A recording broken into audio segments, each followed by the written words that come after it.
Good morning to you all. Sorry for not putting a video up previous. It's a few days, I believe. Mainly due to the fact that it's very, very hot, and I just didn't feel like doing anything. Anyhow, I've been looking at eBay and I picked up this phone. Very good seller. And looking at it, you'd say, an American wall phone or Canadian wall phone. You would be right. This is, in fact, a Canadian wall phone, but was never intended to be used in Canada or North America. Let's look at the dial. There's a little bit of a porky on here. There's the dial, Northern Telecom, made in Ireland. Also, you'll notice on the dial there's no letters, no O, an operator, just figures. There's a clue there somewhere. Anyhow, I didn't realise in Ireland they had I know they've got the 500 type telephone there, which I believe was in black or white. I've got one upstairs, but I didn't realise they did the typical wall mounting type of phone, which is 554. As I said, there are some subtle differences. This one was made in the 80s. I think it's stamped. I'll have a look at it. Yeah, 81. Produced in 81. It is obviously made in Canada. Whether the bits were imported into Ireland and reassembled, I don't know. I can't prove that. But everything else is as if it was sold in Canada. The handset, that they call a Type G, Northern Telecom. The inserts are correct and of what you'd expect to find. It's not a modular type. The cord is in very good condition. In fact, I would say this phone hasn't been used much, or hadn't been used much. There's the coil, completely nice and tight, and the cable goes through and connects inside the phone, which you'd expect it to do. Now, as an added bonus, and which you don't often find, I've never found them yet, a diagram on an American phone. When I say American phone or a Canadian phone, one that was intended to be used in North America. So no diagrams or schematics, if you like, existed on the phone. Well, it added little surprise yesterday. I only received this yesterday, and I sent feedback the same day. And if the previous owner's on there listening to me, many thanks. You've done me a great favour. Let's turn the cover over and look what I found in there. A diagram. Now, it's rather funny because when I received this phone, I put the normal test on to see if I got an inductive kick with the capacitor charging and discharging with the handset on, not off. And it didn't. And I thought, something wrong here. So, looking at the network, which is this arrangement here, you've got your side tone coil, and in that you've obviously got a capacitor and a couple of discs on the side that all help with the actual circuit. And what I did notice was the fact the belt was disconnected. Obviously I thought, well, there's the winding gone. Nope, the winding was okay, perfectly okay. You've got a black and a red. All that had to be done, and I sort of worked this out through trial and error, is to replace the black wire, which would run to the bell, which was on that terminal there, and put it on L1. Put that to those conditions, it's become what they call bridge ringing. The other system was, as shown, when I saw the diagram, I thought, oh well, I read that, I wouldn't have had to have used my loaf to work it out. But anyhow, it keeps the brain active, and when Alzheimer's is very common now, through the brain not being used, well, that was what they thought, it's good to be able to do this. And there's, I say, the diagram, I held it on there.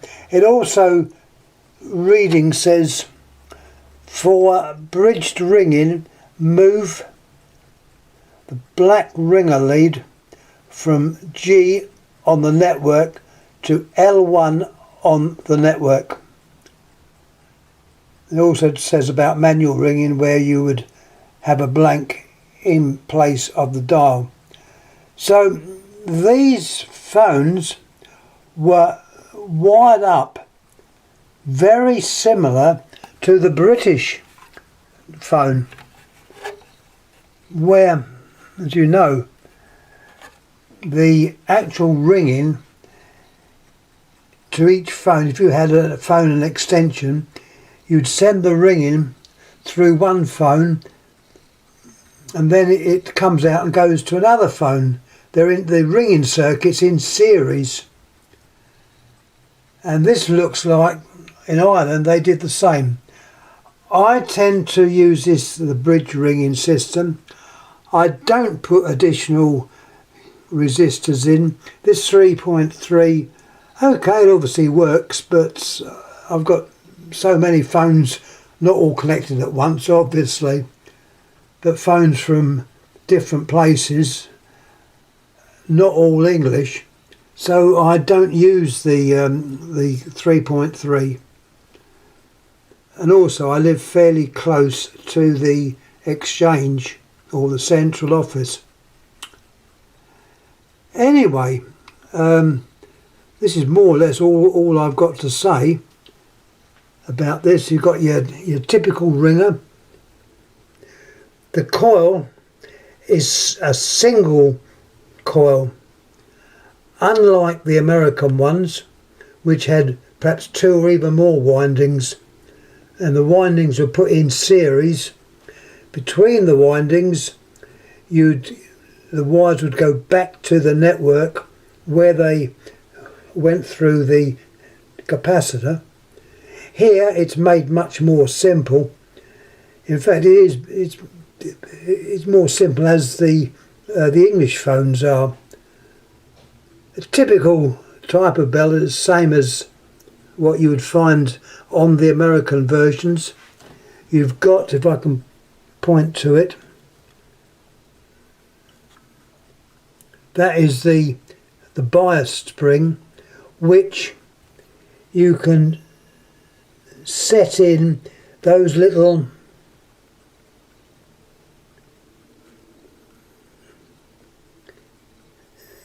grooves, so they can either be, it's in one, well, there's 2 settings I think you'll find, and that bias the actual hammer, and it makes it work well. If that spring's not there, it often won't ring. It'll vibrate, but it won't ring. But with the little bias, it takes the tension off of the actual magnet, which is shown there, and it causes the bell to ring. Also, like the American versions, you've got an adjuster which does nothing as regards electrically to the ringer, but it does prevent the hammer from striking, or it reduces the amount of hammering, so it's much less sound. Also, all the terminations which you would normally find on the network, this is typical of the Irish type phones, not typical of the American type. The American types is completely covered in. You just see the cover and it's sealed in. Here you've got your terminations along there, and also at the back under there you've got little spade terminals which make contact, and you've got your not the numbering, the letters saying what they are and where they go. Further behind there you've got your switch hook spring sets. I haven't taken the dial out, and I can show you from the inside what the dial's like. This dial does not have a plastic cover.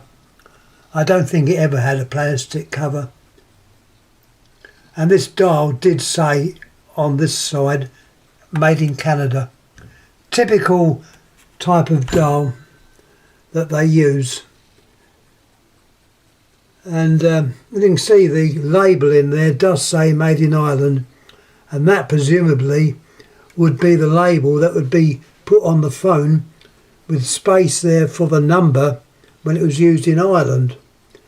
But there's nothing written on here, so it looks to me like this phone probably never did see any service in Ireland. But as I say, these Irish phones do turn up from time to time on eBay. They're much cheaper, and of course you haven't got the excessive postage from the States. But this particular model, which you've got the designation there, 42, was that 45? Get it right in a minute. 554. I'm not very good at numbers. I'm unfortunately number blind. So if I give numbers which are completely wrong, if I suddenly said 1066 or something like that, referring to the phone, you know that I'd be talking about whenever that 1066 happened. I think it's the Battle of Hastings, if I remember rightly. The only date I really remember is 1215. Magna Carta was signed, and the only reason I remember that was when I was at school and unfortunately did not like history lessons. That was time for break, so I had my dinner then, so that's why I remember that. Anyhow, I go off on a tangent again. There's what you'd normally see. Sorry, it's upside down. And in the case of the normal desk phone, which is the same diagram as this, it would have 500 in place of 554. So they have used the American numbering for these phones. Never used in the UK, although Ireland did use, I believe, the 706 type telephone as well. But these war phones, whether they were popular in Ireland, I don't know. This is the only one I've ever seen for sale on eBay and in such good nick. It's obviously been standing about a while, because if you look at the case, and I put this down to patina. A lot of people say, oh, it's got to be a polished case, it's got to have no fading. No, it hasn't. This had a label on there at some time with a number 276. Obviously either in a shop or an auction house. Even it might have been up for a raffle at some time. But that label, which is no longer there, but the imprint is there, was on there for a long time. And it's imprinted through to the plastic of the case, the number which it was. And it won't polish out, which doesn't offend me. It's a part of life. What would have offended me would be if the case was cracked, which it's not. It's not cracked. It's a good working phone. There you can see the clip which that little pin or lever, whatever you call it, fits into. And you've got on the other side a claw-like device that locks in the base. So obviously when it's screwed to the wall, you don't want to have to unscrew it off the wall. Well, you can't. You know, normally these type of phones, well not this type, but the 500 type, is screwed in from the base. But as this is on the wall, it's done so that it can be released by just pressing a little lever in there or extend a bit, and it unhooks it, and you can take the cover off very easily. In fact, covers taken off of these phones is quite easy, unlike the, I think it's a 746, which is the English phone, which can be quite fiddly. In fact, in some cases you have to remove the finger wheel of the dial to get the blooming case off, which is, in my opinion, not a very good design. But these, which were, I think, came out way before the 700 series. In fact, the date on here, it's Northern Telecom, patented, looks like 1988, 1970. But this design did go on, did start well before that. And I believe these came out well before our 706s. This was obviously made alongside the 500 version, which has the same handset. Anyway, I think I've more or less said all I can say. You've got, as I say, you've got two little holes there, one with the clip which allows the handset lead to come out, and the one on the left, which I think is often called a mouse hole, I suppose because it looks like a hole that a mouse would use, and that would be for the lead into the phone, whereas the modern ones, or the modular ones, had a little plug, or modular type plug at the back, so you wouldn't need that. Anyhow, once again, thanks for putting up with my long drawn out explanations. I try to be as clear as I can, can't always, but what I would suggest is that a very quick way, and I've mentioned this before, of checking whether the bell circuit's working well and the capacitor's okay, is to have the handset on, which is off at the moment, on, put an ohm meter or a testing meter where you have a battery in it and the leads to the actual indicator, touch on those terms, which is L1 and L2, line 1 and line 2, and you'll get a kick shown on the needle responding to the capacitor charging.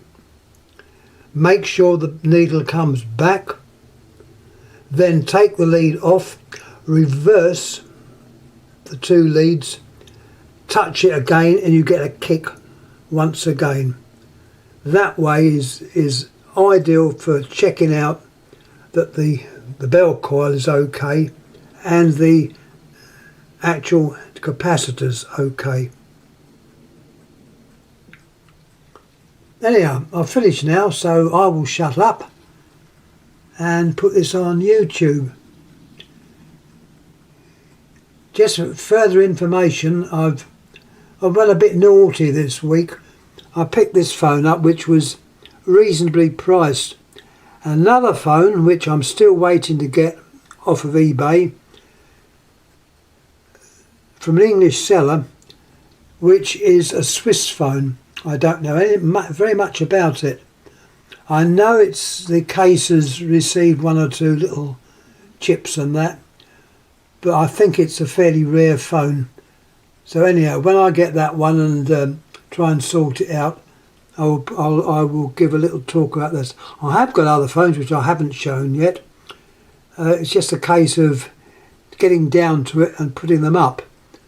But remembering I also do videos on other things such as my plants, cacti and succulents, which unfortunately do not like this weather, and I have lost quite a few. Some through sheer age, some through dodgy compost. Remember once again, John in his composts, some of the makers are allowed to put garden rubbish into the mix, so you don't know what you're using. It could be grass clippings which have had weed killer on it or anything like that, which does the plants no good. So if you're getting a compost, and I know I'm going off on a tangent again, buy a good one. I understand the ones that come from Ireland, once again, are quite good and does not contain garden crap. When I say crap, I mean crap. It's also household stuff, which is rubbish. I'm not allowed to mention any names of the bad ones. I wish I could. I wish I could name the store where they came from, which I'm not going to. So there we are. I might even put a few lamp pictures up as well. I have neglected certain things. Anyhow, I'm definitely now going to shut up and put this up on good old YouTube. Once again, thanks for watching. Thanks in the past for any comments left on the other videos I put up. The comments are very good and very helpful, and I am grateful. So once again, thanks a lot, and I am going. Thank you.